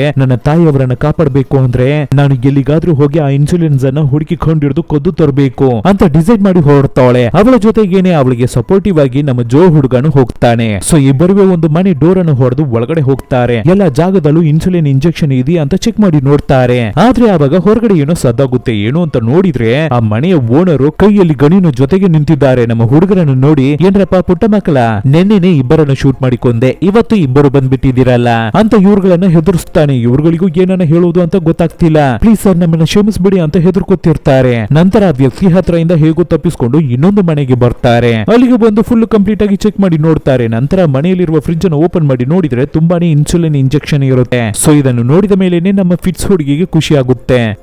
ಸದ್ಯ ನನ್ನ ತಾಯಿಯನ್ನ ಕಾಪಾಡಿ ಬಿಡಬಹುದು ಅಂತ ಇಂಜೆಕ್ಷನ್ ಎಲ್ಲವನ್ನು ತಗೊಂಡು ಅಲ್ಲಿಂದ ಹೊರಡ್ತಾಳೆ. ಆವಾಗ ಸ್ಟೆಪ್ಸ್ ಅಲ್ಲಿ ಒಬ್ಬ ಚಿಕ್ಕ ಹುಡುಗ ನಡೆದು ಬಂದು ನಿಂತು ನಮ್ಮ ಅಕ್ಕನಿಗೆ ಶುಗರ್ ಇರ್ತಿದೆ, ಅವರಿಗೆ ಕೊಡೋದಕ್ಕಾಗಿನೇ ಇನ್ಸುಲಿನ್ ಇಂಜೆಕ್ಷನ್ ಅನ್ನ ನಾನು ಮಡಗಿದ್ದೀನಿ ಅಂತ ಪಾಪವಾಗಿ ಹುಡುಗ ಹೇಳಿ ಕೇಳ್ಕೋಬೇಕಾದ್ರೆ ಅದನ್ನು ತಗೊಂಡು ಹೋಗೋದಕ್ಕೆ ನಮ್ಮ ಫಿಟ್ಸ್ ಹುಡುಗಿಗೆ ಮನ್ಸೇ ಬರ್ತಿಲ್ಲ. ಗಿಲ್ಟಿಯಾಗಿ ಫೀಲ್ ಮಾಡ್ತಿರ್ತಾಳೆ. ಆವಾಗ ನಮ್ಮ ಜೋ ಏನನ್ನ ಮಾಡ್ತಾನೆ ಅಂದ್ರೆ ಅದರಿಂದ ಒಂದೇ ಒಂದು ಇಂಜೆಕ್ಷನ್ ಅನ್ನ ಮಾತ್ರ ತಗೊಂಡು ಮಿಕ್ಕಿದ ಮೆಡಿಸಿನ್ಸ್ ಎಲ್ಲವನ್ನ ಆ ಮನೆಯಲ್ಲೇ ಇಟ್ಬಿಟ್ಟು ಅಲ್ಲಿಂದ ಹೊರಗಡೆ ಬಂದ್ಬಿಡ್ತಾರೆ. ಅದೇ ಸಮಯದಲ್ಲಿ ಈ ಕಡೆ ನಮ್ಮ ಜೆರ್ರಿ ಹುಡುಗಿಯನ್ನು ನೋಡಿದ್ರೆ ಆ ಜೂನಿಯರ್ ಸೈಕೋ ಹತ್ರ ಇಂದ ತಪ್ಪಿಸಿಕೊಂಡ ಆ ಊರಿನಲ್ಲೇ ಒಂದು ಹೋಟೆಲ್ ಇರುತ್ತೆ. ಅಲ್ಲಿಗೆ ಬಂದಿರ್ತಾಳೆ ಹುಡುಗಿ. ಅಲ್ಲಿ ರೋಸಿ ಅಂತ ಕೆಲಸ ಮಾಡುವ ಆಂಟಿ ಮಾತ್ರವೇ ಇರ್ತಾರೆ. ಅವರ ಹತ್ರ ಅವಳಿಗೆ ನಡೆದಿದ್ದ ವಿಷಯ ಎಲ್ಲವನ್ನು ಹೇಳ್ಕೊತಾಳೆ ಜೆರ್ರಿ. ಅವರು ಈ ವಿಷಯ ಎಲ್ಲವನ್ನು ಕೇಳ್ಕೊಂಡು ಅವರಿಗೆ ತುಂಬಾನೇ ಶಾಕ್ ಆಗುತ್ತೆ. ಆ ಹುಡುಗನೇ ಇದನ್ನೆಲ್ಲ ಮಾಡಿದ್ದು ಅಂತ ಹೇಳಿ ನಮ್ಮ ಜೆರ್ರಿಯನ್ನ ಸಮಾಧಾನ ಮಾಡ್ತಿರ್ತಾರೆ. ಹಾಗಿರ್ಬೇಕಾದ್ರೆ ಆ ಹೋಟೆಲ್ಗೆ ಇಬ್ಬರು ರೌಡಿ ಹುಡುಗರು ಬಂದ್ಬಿಡ್ತಾರೆ. ಆ ಹೋಟೆಲ್ ಅಲ್ಲಿ ಸಿಗುವ ವಿಷಯ ಎಲ್ಲವನ್ನು ಕದ್ಕೊಳ್ಳೋದಕ್ಕಾಗಿ. ಸೊ ಅವರ ಜೊತೆ ರೋಸಿ ಆಂಟಿ ತುಂಬಾನೇ ಕಷ್ಟಪಟ್ಟು ಜಗಳವನ್ನ ಮಾಡ್ಬೇಕಾದ್ರೆ ರೋಸಿ ಆಂಟಿಯನ್ನ ಈಸಿಯಾಗಿ ಕತೆ ಮುಗಿಸ್ಬಿಡ್ತಾರೆ ಹುಡುಗರು. ನಂತರ ನಮ್ಮ ಜರಿಗೂ ಹೊಡೆದು ಬಿಡ್ತಾರೆ. ಅವಳಿಗೆ ಅನ್ಕಾನ್ಶಿಯಸ್ ಆಗಿ ಕೆಳಗಡೆ ಬಿದ್ದೋಗ್ತಾಳೆ. ಕಟ್ ಮಾಡಿದ್ರೆ ಆ ಊರಲ್ಲಿ ಇರ್ತಿರುವ ಸೂಪರ್ ಮಾರ್ಕೆಟ್ ಅನ್ನ ನೋಡಿದ್ರೆ ಜನರು ಎಲ್ಲರೂ ಅವರ ತಾಳ್ಮೆಯನ್ನ ಕಳ್ಕೊಂಡು ಜಗಳ ಮಾಡ್ಕೊಂಡು ಮುಂದೆ ಹೋಗಿ ಅವರ ಕೈಗೆ ಸಿಗೋದು ಎಲ್ಲವನ್ನು ತಗೊಂಡು ಆ ಅಂಗಡಿಯನ್ನ ಬಿಟ್ಟು ಓಡಿ ಹೋಗೋದಕ್ಕೆ ಶುರು ಮಾಡ್ತಾರೆ. ಸೊ ಇದನ್ನ ನೋಡ್ತಿದ್ದ ನಮ್ಮ ಲೇಡಿ ಪೊಲೀಸ್ ಕೈಯಲ್ಲೂ ಸರಿ, ನಮ್ಮ ಜೂನಿಯರ್ ಹುಡುಗನ ಕೈಯಲ್ಲೂ ಸರಿ ಕಂಟ್ರೋಲ್ ಮಾಡೋಕೆನೆ ಆಗ್ತಿಲ್ಲ. ನಮ್ಮ ಹೀರೋನು ಟ್ರೈ ಮಾಡಿ ನೋಡ್ತಾನೆ, ಆದ್ರೆ ತುಂಬಾ ಜನರು ಗಲಾಟೆ ಮಾಡೋದ್ರಿಂದ ಅವನ ಕೈಯಲ್ಲೂ ಏನನ್ನು ಮಾಡೋಕೆ ಆಗ್ತಿಲ್ಲ. ಸೊ ಊರಿನ ಜನರನ್ನ ನೋಡಿದ್ರೆ ಆ ಅಂಗಡಿಯನ್ನೇ ಖಾಲಿ ಮಾಡ್ಕೊಂಡು ಹೋಗ್ಬಿಟ್ಟಿರ್ತಾರೆ. ನೋಡಿ ಕಟ್ ಮಾಡಿದ್ರೆ ಈ ಕಡೆ ನಮ್ಮ ಹೀರೋಯಿನ್ ಮತ್ತೆ ಆ ರೇಡಿಯೋ ಡೂಡ್ ಹುಡುಗಿ ಕಾರಲ್ಲಿ ಆ ಸಿಗ್ನಲ್ ರೇಡಿಯೋ ಇಂಡಿಕೇಟರ್ ಅನ್ನ ಇಟ್ಕೊಂಡು ಹುಡುಗಿ ಮುಂದೆ ಹೋಗ್ತಿರ್ತಾರೆ. ಆವಾಗ ಅದು ಒಂದು ಸಿಗ್ನಲ್ ಅನ್ನು ತೋರಿಸುತ್ತೆ. ಅದೇ ಸಮಯದಲ್ಲಿ ನಮ್ಮ ಜೋ ಹುಡುಗ ಮತ್ತೆ ನಮ್ಮ ಫಿಟ್ಸ್ ಹುಡುಗಿ ಇಬ್ಬರು ರೋಡ್ ಅಲ್ಲಿ ನಡೆದು ಹೋಗ್ತಿರ್ತಾರೆ. ಸೊ ನಮ್ಮ ರೇಡಿಯೋ ಡೂಡ್ ಹುಡುಗಿಗೆ ಚೆನ್ನಾಗಿ ಗೊತ್ತಾಗ್ಬಿಡ್ತು ಆ ಸಿಗ್ನಲ್ ಇವರಿಬ್ಬರನ್ನೇ ಪಾಯಿಂಟ್ ಮಾಡಿ ತೋರಿಸ್ತಿದ್ಯಾ ಅಂತ. ಸೊ ಇವರೇನೆ ಈ ಊರಲ್ಲಿ ಸಿಗುವ ಎಲ್ಲ ಫ್ರೀಕ್ವೆನ್ಸಿಯು ಕಟ್ ಆಗಿ ಆ ವಿಚಿತ್ರವಾದ ಸದ್ದು ಬರ್ತೋ ಇರೋದಕ್ಕೆ ಕಾರಣ ಅಂತ ಕಂಡುಹಿಡಿಯುತ್ತಾರೆ. ಖಂಡಿತ ಇವರಿಬ್ಬರಿಗೂ ಆ ಮಿರರ್ ವಾಲಿಗೂ ಏನೋ ಒಂದು ಸಂಬಂಧ ಇದ್ದೇ ಇದೆ. ಆದ್ರೆ ಯಾಕೆ ಅಂತ ಇವರಿಗೆ ಯಾವುದೇ ರೀತಿಯ ಐಡಿಯಾನು ಇಲ್ಲ. ಈ ಕಡೆ ನಮ್ಮ ಹೀರೋ ಆ ಹೋಟೆಲ್ ಮುಂದೆ ಕ್ಯಾಶುವಲ್ ಆಗಿ ನಡೆದು ಹೋಗ್ಬೇಕಾದ್ರೆ ಆ ಹೋಟೆಲ್ ಇಂದ ಏನೋ ಒಂದು ಸದ್ದಾಗ್ತಿದೆಯಲ್ಲ ಅಂತ ಹೋಟೆಲ್ ಒಳಗಡೆ ಬಂದು ನೋಡಿದ್ರೆ ಆ ರೌಡಿ ಹುಡುಗರು ರೋಸಿಯನ್ನು ಕೊಂದ್ಬಿಟ್ಟು ನಮ್ಮ ಜರ್ರಿಯನ್ನು ಹೊಡೆದು ಅನ್ಕಾನ್ಶಿಯಸ್ ಮಾಡಿಬಿಟ್ಟು ಆ ಹೋಟೆಲ್ ಅಲ್ಲಿ ಸಿಗುವ ಥಿಂಗ್ಸ್ ಎಲ್ಲವನ್ನು ಕತ್ಕೊತಿರ್ತಾರೆ. ನಮ್ಮ ಹೀರೋನು ಇದನ್ನ ಗಾಬರಿಯಾಗಿ ನೋಡ್ಬೇಕಾದ್ರೆ ಕಾನ್ಶಿಯಸ್ ಗೆ ಬರ್ತಾಳೆ ಜರ್ರಿ. ಸೊ ತಕ್ಷಣ ಆ ಹುಡುಗಿಯನ್ನ ಕಾಪಾಡಬೇಕು ಅಂತ ನಮ್ಮ ಹೀರೋ ಆ ರೌಡಿ ಹುಡುಗರನ್ನ ಹೊಡೆದಾಕ್ಬಿಟ್ಟು ಆ ಹುಡುಗಿಯನ್ನ ಕಾಪಾಡಿ ಹೊರಗಡೆ ತರ್ತಾನೆ. ಹೊರಗಡೆ ಬಂದು ನೋಡಿದ್ರೆ ಅದಕ್ಕಿಂತ ದೊಡ್ಡ ಗಲಾಟೆಯಾಗಿ ನಡೀತಿರುತ್ತೆ. ಪೊಲೀಸ್ ಅವರ ಕೈಯಲ್ಲಿ ಕಂಟ್ರೋಲ್ ಮಾಡೋಕೆನೆ ಆಗ್ತಿಲ್ಲ. ಜನರೆಲ್ಲ ಅವರನ್ನ ಅವರೇ ಮರೆತು ಬಿಟ್ಟು ಒಂದ್ ರೀತಿ ಹುಚ್ಚರ ರೀತಿ ಬಿಹೇವ್ ಮಾಡ್ತಿರ್ತಾರೆ. ಸೊ ಪೊಲೀಸ್ ಲೇಡಿಗೂ ಇದನ್ನ ಕಂಟ್ರೋಲ್ ಗೆ ತರಬೇಕು ಅಂದ್ರೆ ಅವರ ಕೈಗೆ ಗನ್ನನ್ನ ತಗೊಂಡ್ರೆ ಮಾತ್ರವೇ. ಸೊ ಅವರುವೆ ಕೈಗೆ ಗನ್ನನ್ನ ತಗೊಂಡು ಯಾರನ್ನಾದ್ರೂ ಶೂಟ್ ಮಾಡಿದ್ರೆ ಎಲ್ಲರೂ ಓಡಿ ಹೋಗ್ಬಿಡ್ತಾರೆ. ಗಲಾಟೆ ಕಂಟ್ರೋಲ್ ಗೆ ಬರುತ್ತೆ ಅನ್ಕೊಂಡು ನೋಡ್ತಿರ್ತಾರೆ. ಆದ್ರೆ ಅವರು ಒಬ್ಬರನ್ನ ಶೂಟ್ ಮಾಡೋಕು ಮುಂಚೆನೆ ಅವರ ಮೇಲೆ ಮಳೆ ನೀರು ಬೀಳುತ್ತೆ. ಇವರಿಗೆ ಏನುವೆ ಅರ್ಥವಾಗದೆ ಹಾಗೆ ಶಾಕಿಂಗ್ ಆಗಿ ನೋಡಿದ್ರೆ ಆ ಇಡೀ ಊರ್ ಪೂರ್ತಿ ಮಳೆ ಬೀಳೋದಕ್ಕೆ ಶುರುವಾಗುತ್ತೆ. ಜನರು ಎಲ್ಲರೂ ಖುಷಿ ಖುಷಿಯಾಗಿ ಆ ನೀರಿನಲ್ಲಿ ಆಟಾಡೋದಕ್ಕೆ ಶುರು ಮಾಡ್ತಾರೆ. ಇದನ್ನು ನೋಡಿದ ಮೇಲೆ ಅವರ ಒಳಗಡೆ ನಂಬಿಕೆನೆ ಬರುತ್ತೆ, ನಾವು ಅಷ್ಟು ಬೇಗ ಊಟ ತಿಂಡಿ ಇಲ್ಲದೆ ಸಾಯಲ್ಲ ಅಂತ, ನಾವು ಖಂಡಿತ ಸರ್ವೈವ್ ಮಾಡಿ ತಪ್ಪಿಸ್ಕೋತೀವಿ ಅಂತ ಅನ್ಕೋತಾರೆ. ಆವಾಗ ಇನ್ನವೇ ನಮ್ಮ ಜರಿ ಹುಡುಗಿ ಅನ್ಕಾನ್ಶಿಯಸ್ ಅಲ್ಲಿ ನಮ್ಮ ಹೀರೋನ ಕೈಯಲ್ಲೇ ಇರ್ತಾಳೆ. ಆ ಸಮಯದಲ್ಲಿ ಕೌನ್ಸಿಲರ್ ಆ ಜಾಗಕ್ಕೆ ಬರ್ತಾರೆ. ಅವರ ಕಾರಿಗೆ ಜರಿ ಹುಡುಗಿಯನ್ನ ಹಾಕಿ ತಕ್ಷಣ ಇವಳನ್ನು ತಗೊಂಡು ಹೋಗಿ ಹಾಸ್ಪಿಟಲ್ ಅಲ್ಲಿ ಸೇರಿಸಿ ಅಂತ ಕೌನ್ಸಿಲರ್ ಜೊತೆಗೆ ಜರಿ ಹುಡುಗಿಯನ್ನ ಕಳಿಸ್ಕೊಡ್ತಾನೆ ಹೀರೋ. ನಂತರ ಏನು ಅವರು ಹಾಸ್ಪಿಟಲ್ ಗೆ ಕರ್ಕೊಂಡು ಹೋಗ್ತಾರೆ. ಮತ್ತೆ ಆ ಹುಡುಗಿಯನ್ನ ಬಂಕರ್ ಗೆ ತಾನೇ ಕರ್ಕೊಂಡು ಬರ್ತಾರೆ.